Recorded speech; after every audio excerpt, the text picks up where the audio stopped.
Good morning. It is good to see you, and a joy and a blessing to be with you all. Welcome to Unity of Phoenix. My name is Richard Mirage, and I am the lead minister. Great to see you all. And my name is Jimmy Scott. I'm the pastoral care minister. Great to be here. All right. So, Unity Worldwide Ministries, our motto and our tagline is this: Unity is a positive path for spiritual living. A positive path for spiritual living. Sometimes Unity refers to itself as the Church of Positive Practical Christianity. And one of the main reasons for that is that we don't teach original sin, but we instead focus and teach the original blessing. That being that we are all children of God, that we are all created in the image and likeness of God, and we are here to live life and to live it more abundantly. That we believe that that living Spirit of God dwells in each of us, that Christ's Spirit lives in each of us, and that we have the ability through our prayer, through the power of our words, thoughts, and actions, to literally bring forth the glory of God and experience the kingdom of heaven right here and now. So welcome, everybody. So let's begin that process by affirming our mission statement together. Unity of Phoenix is a loving spiritual community that welcomes all people and honors all paths to God. We are dedicated to transforming lives by inspiring and awakening individuals to discover God's Spirit within them. So now, everybody, I just want you to take everything off your lap. Let's turn away from all the activities, all the announcements, all the responsibilities. I want you to just take a deep breath. And let us prepare ourselves for a time of meditation and contemplation as we sing together, Surely the Presence.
So as we become more and more aware of that presence, knowing that it is everywhere present at the same time, we can sort of release and let go of any worries or any concerns that we might have. Begin this conscious process of relaxing, getting into a meditative and a contemplative state. Just opening ourselves up to the deeper presence of God that lives and moves and has its being in each one of us. So I invite you to take a deep, relaxing breath. Sort of shift around and get comfortable in your seat. Begin to breathe freely, naturally, deeply.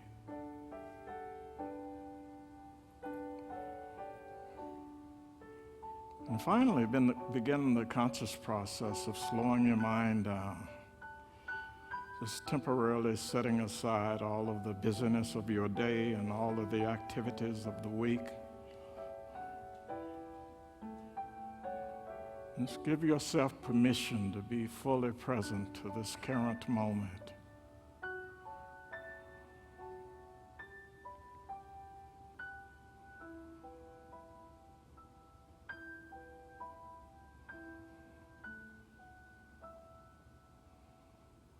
The quietness of our minds is a sacred place. It's a place where we draw our inspiration, our strength, our encouragement. It's a place where we're exposed to our human frailties and our human strengths. And it's also a place where we get a chance to choose how we will show up in any given moment, to choose whether we will accept ourselves or not, to choose whether we will accept others or not.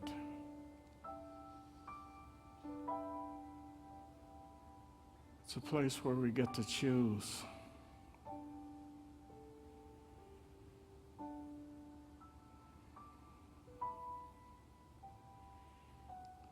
So the question today is, what will you choose? Will you choose to be at peace?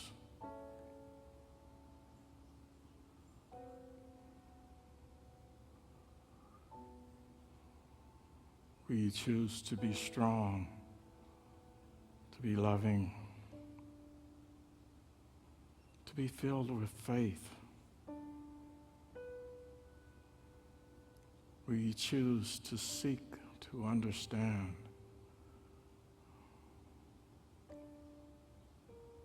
Will you choose wisdom? Will you choose enlightenment?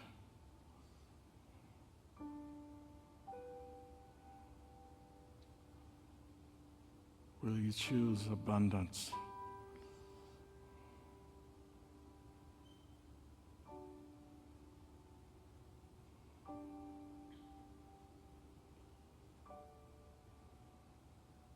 The power of the Almighty is always mighty in our midst.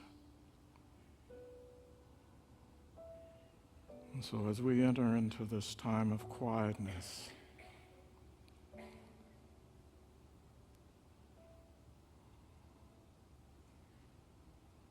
this time of prayer,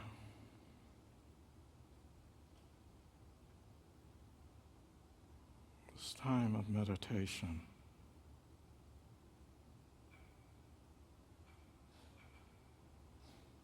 what do you choose?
We give thanks this morning for healing, for prosperity, for health and well-being, for love, for appreciation, for the ability to keep on keeping on. We give thanks for inspiration, for the power of the Spirit of God that lives mighty in the midst of us. We give thanks for this time of connecting mind to mind, heart to heart, and spirit to spirit. We give thanks for these blessings and many, many more in the name and through the nature of the living Christ.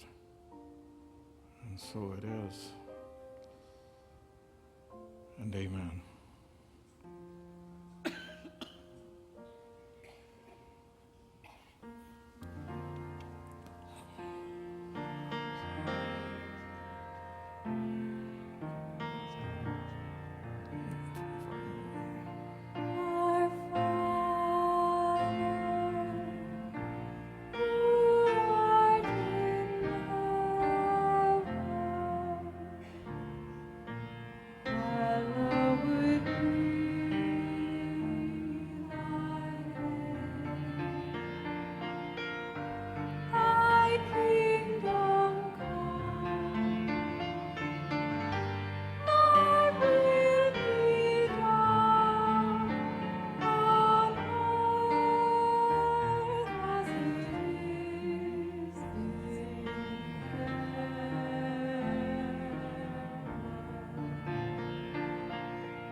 Have you ever pondered the spiritual wisdom found in a box of crayons?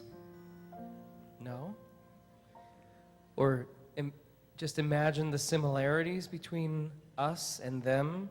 I know they're a source of creativity for our children, but they're a lot like we are. They're different shapes and sizes, they've had different experiences, different colors, and yet none of them seems to be arguing with the other or getting into fights, and they're in a pretty cramped little space if you've seen one of those boxes. So that's what this song is about.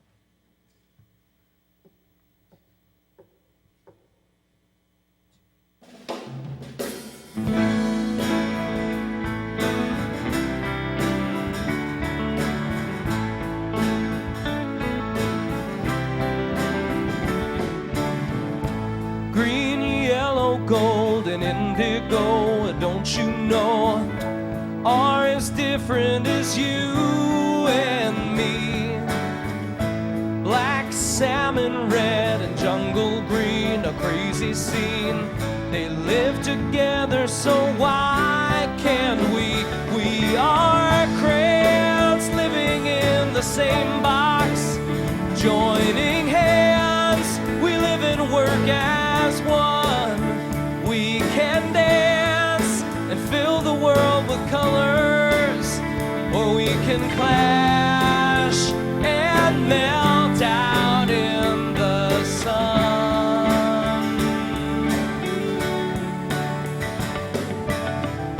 Atomic tangerine and navy blue are in there too, standing side by side.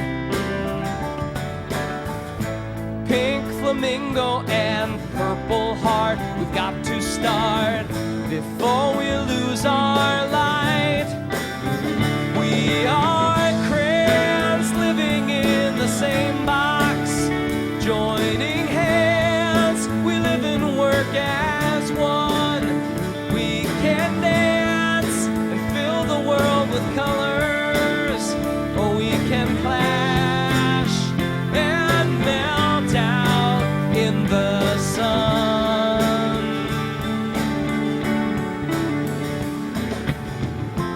Mountain, meadow, and desert sand, a helping hand that would tickle me pink. Maze, Pacific blue, and manatee can help me see. So what do you think? Yeah, we are crayons living in the same box, joining hands. We live and work as one. We can dance and fill the world with colors, or we can clash and melt out in the sun. Or we can clash and melt out in the sun. Yeah, yeah. Got to work together now. Yeah. We got to work together now.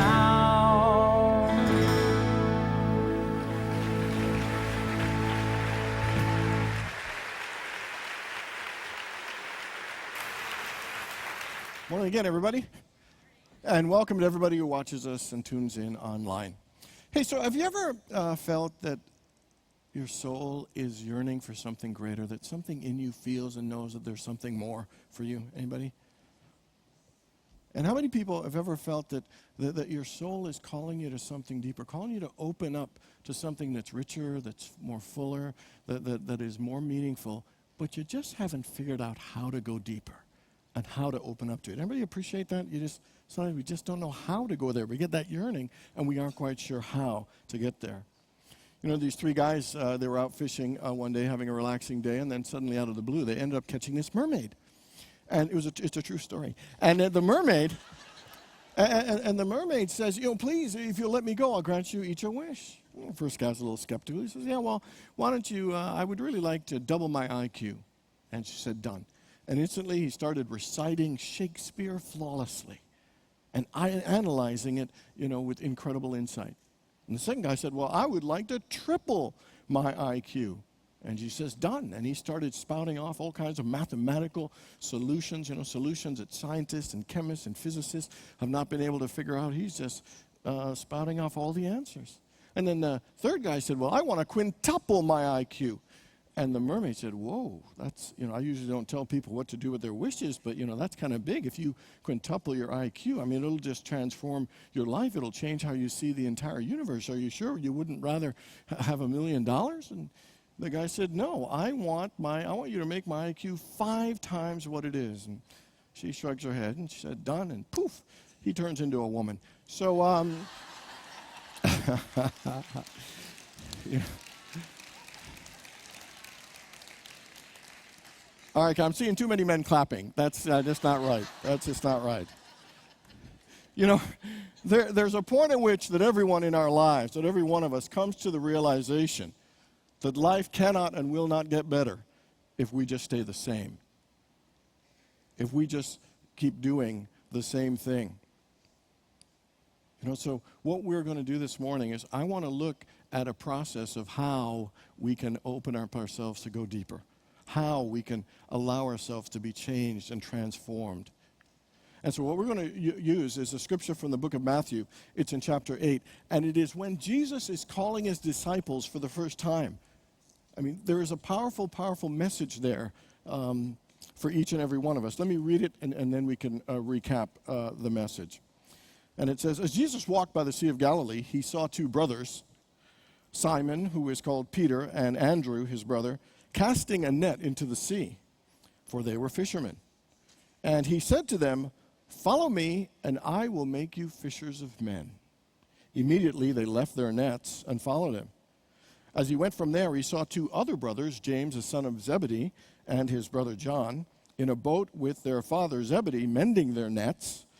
And he called them, and immediately they left their boats and their father, and they followed him. And so the message here of Jesus calling his disciples were simple. Leave your nets, follow me, and I will make you fishers of men.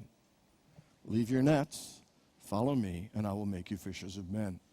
And in this message to the disciples is the very same message to each and every one of us, that we are being called to go deeper. And Jesus is giving us the process here. So let's look at it. Leave your nets, follow me, and I will make you fishers of men. First, leave your nets. When we listen to this, it sounds so simple. Jesus called them, and they immediately left their nets, and they followed him. And when you hear that story, you think, of course, Jesus called them, and of course they left. They weren't really giving up very much. They were just fishermen. And, so did they really give up much? And the truth and the reality is actually that Peter and the 3 fishermen actually had a very thriving business. They actually owned boats, and they had employees. They were actually very, very wealthy fishermen. And how do we know that Peter was a rich fisherman? By his net income. Okay. All right. Just let it go. Let go of that net. Let it go. And follow me. No. So it doesn't sound like they gave up a lot, but the fact they really did. That these guys, this fishing was their skill, it was their trade, it was their livelihood. It's how they provided for their family. It's how they supported the local economy and the community. People depended on them. So they gave up a lot more than we realize. And there's an important message there is while they gave up a lot, they were giving up a lot to get something even greater.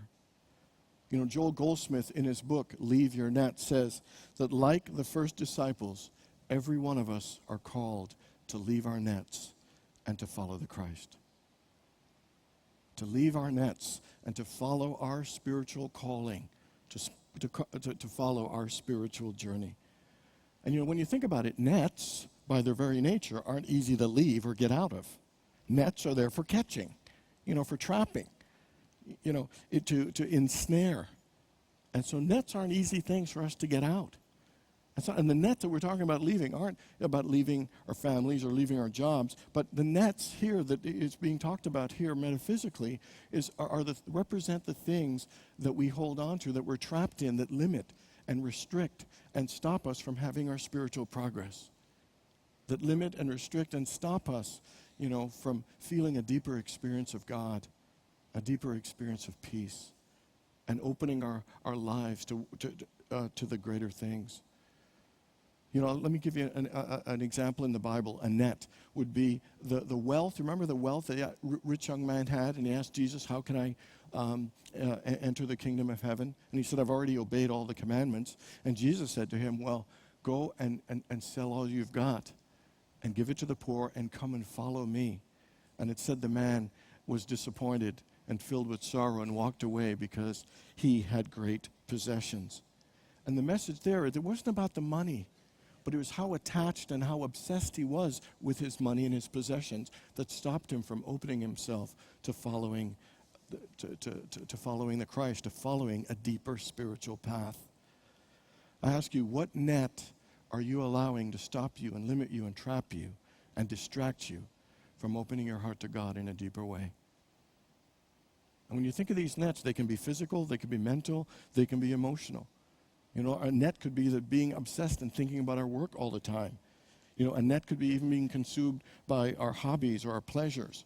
Our net can also be worrying all the time. It could be being in a codependent relationship. It could be keeping yourself so busy that there is no time to let God or anything else deeper in. It could be, having thoughts of fear. It could be procrastination. It could be feelings of unworthiness or feelings of resentment that we're still holding on to that are keeping ourselves trapped. It could be an addiction. It could be alcohol. It could be watching too much TV. It could be spending too much time on Facebook or the internet, in devouring our time, to the point that we're being unproductive and sometimes even destructive, and limiting ourselves to actually experience and take time for God and to go deeper.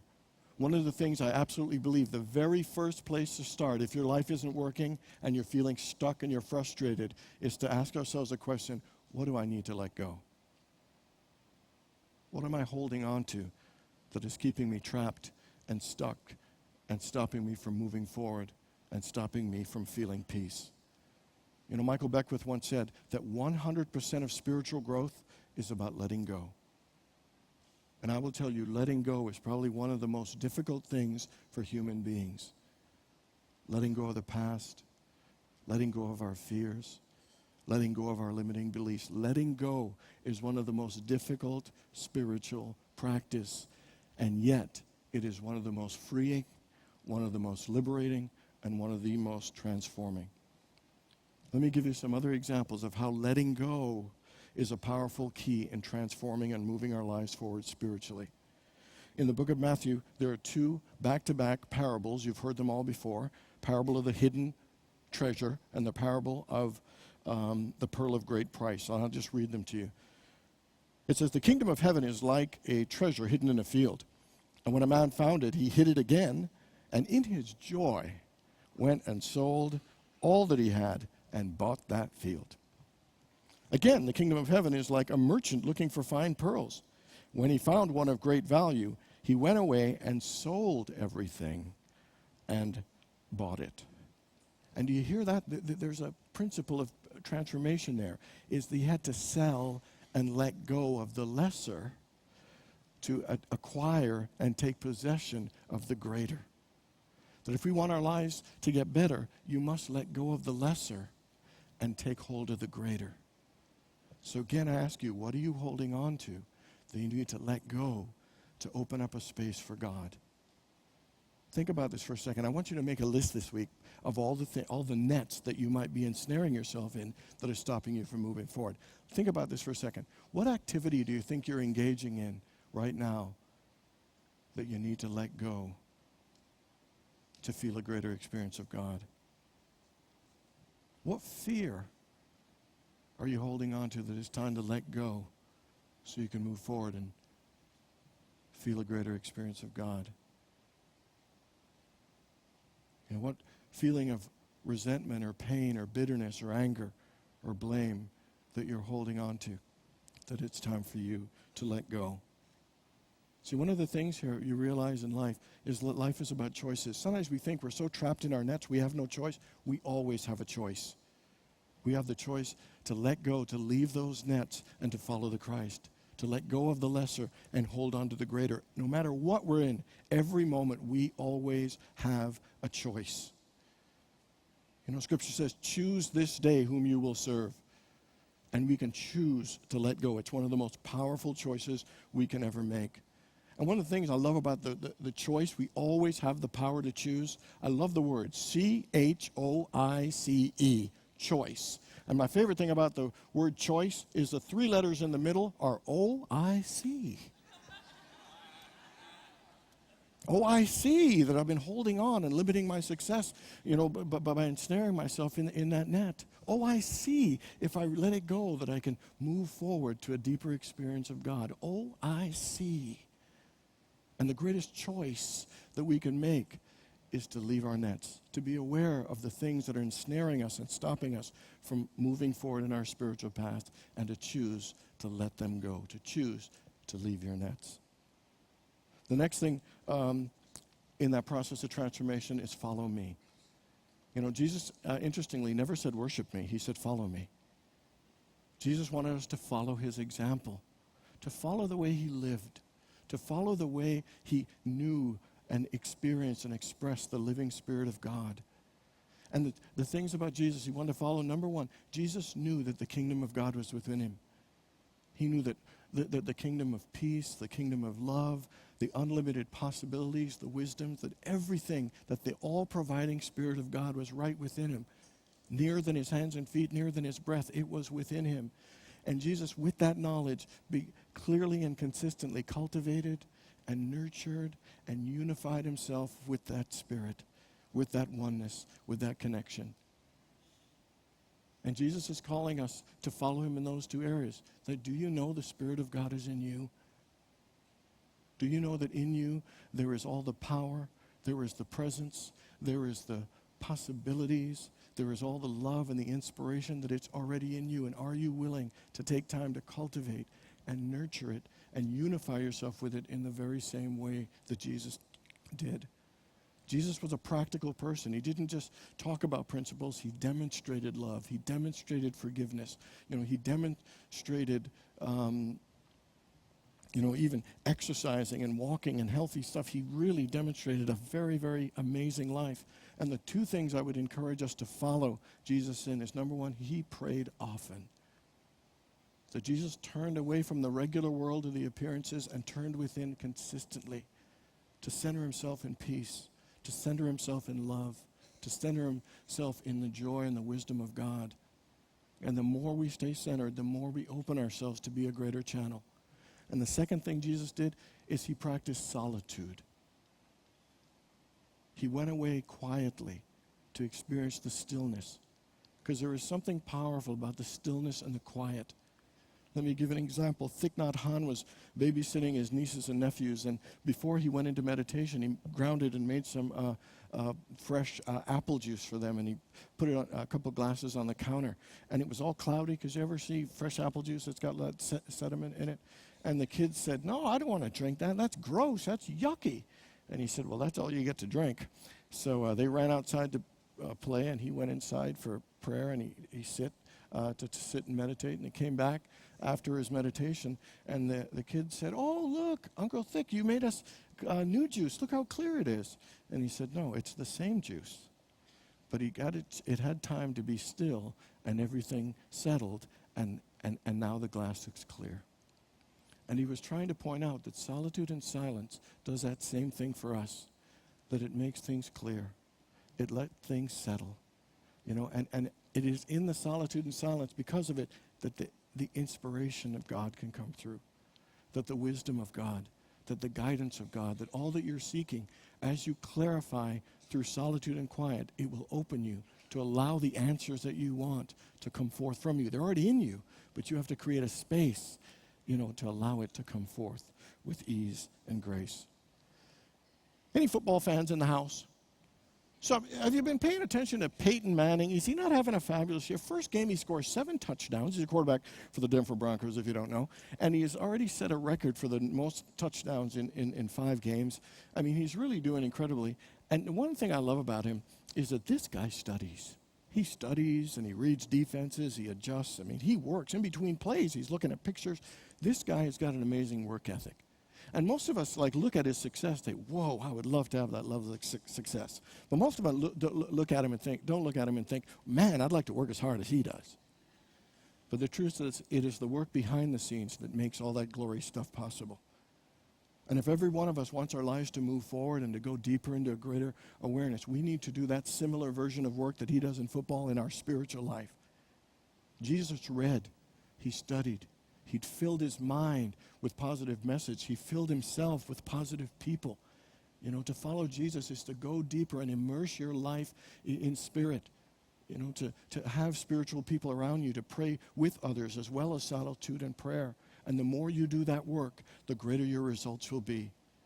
You know, Malcolm Gladwell talked about this 10,000-hour rule, that if you it takes about 10,000 hours to become a genius at anything. And that's a lot of hours, but it's not to freak out. But what it is to say is that it shows that the more work you put into anything, the better you will get at it.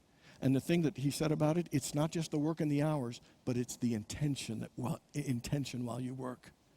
So that if you do your prayer life with an intention to live a more spiritually centered life and to attain the Christ consciousness and to follow your spiritual path and to go deeper into God, I guarantee you that work and that intention together of following Jesus' example, it will bring your life some amazing blessings.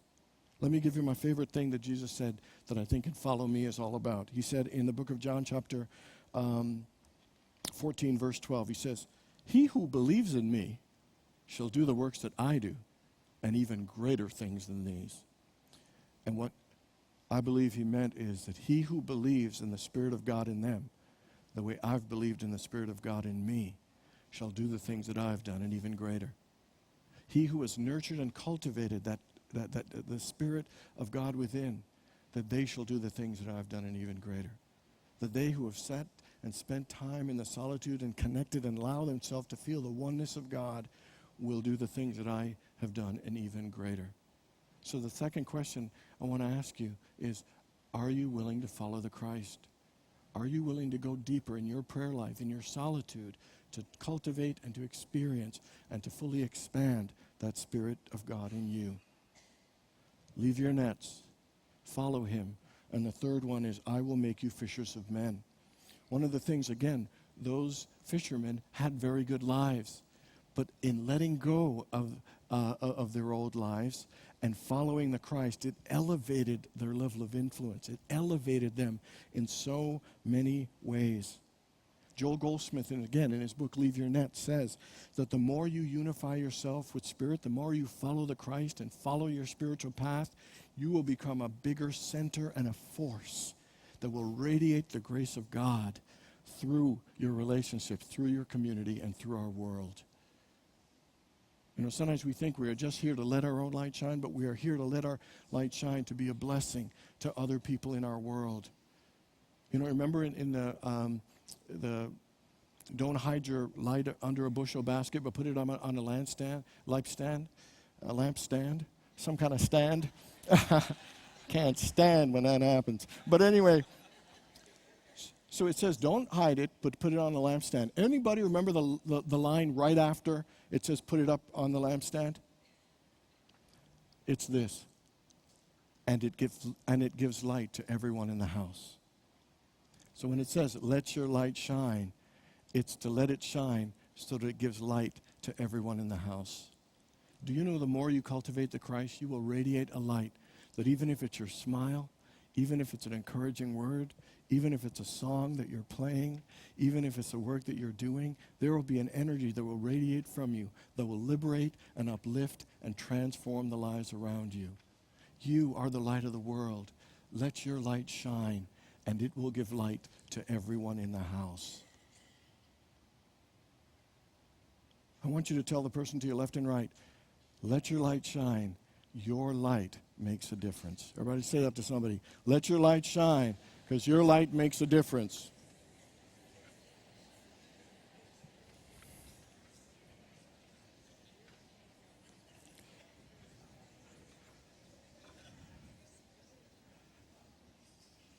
Okay, we got some rowdy lights going on here, but that's okay. But don't you feel better? Can you feel the difference in the energy? And all you did was turn and share a few words with someone else. Please don't underestimate how powerful a spiritual being you are and what a difference your light and your life makes in transforming the lives of others. People love to say things like, what do you think I could do to help my child or help my relationship or help this or that? You know what? It's to cultivate that light and let it shine as bright as you can. Focus on that light in you, and you will focus and transform it in others. I'm sure everybody's heard of that quote by Marianne Williamson, our greatest fear, our deepest fear. Well, my favorite part, let me read you at the end of it. It says, you playing small doesn't serve the world. There is nothing enlightening about shrinking so that other people won't feel insecure around you. We are all meant to shine. We were born to make manifest the glory of God that is within us. And here's my favorite part.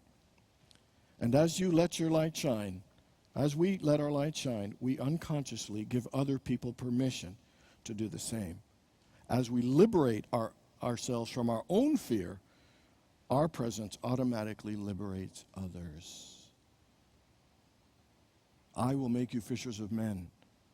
That as you follow the Christ, it will elevate your consciousness. It will brighten and radiate the light that you shine, that it will touch and change and transform lives that you might not even be aware of. We are more than here for just than ourselves. That when we let our light shine, we don't just bless our lives, which is great, but by doing it, we actually bless more people than we will ever realize. So like the disciples, if we want to transform our lives, we need to listen to the call that says, leave your nets, follow me, and I will make you fishers of men. And this isn't an easy process, but it's a simple and powerful one, if we are willing to do the work. The word disciple actually comes from the derivative of discipline. And interestingly, the four disciples that were called, Peter, Andrew, James, and John, spiritually represent faith, strength, wisdom, and love. That we have to tap into those powers of faith, strength, wisdom, and love to bring forth the ability to leave, to follow, and to be fishers of men. So if you want your life to change, the first place to start is to leave your nets. God bless you, everyone. Everybody, let's all rise now and join the kids as we sing our song of peace. Hello, Perry. Let there be peace on earth, and let it begin with peace. Let there be peace on earth, a peace that was meant to be, with God as Creator, family all are we. Let us walk with each other in perfect harmony. Let peace begin with me. Let this be the moment now. With every step I take, let this be my solemn vow. To take each moment and live each moment in peace eternally. Let there be peace on earth, and let it begin with me. And now let's follow the lead of our kids with a prayer of protection. Kids? The light of God surrounds us. The love of God enfolds us. The power of God protects us. And the presence of God watches over us. Wherever we are, God is. God bless you, everybody. Have a great day and a wonderful week.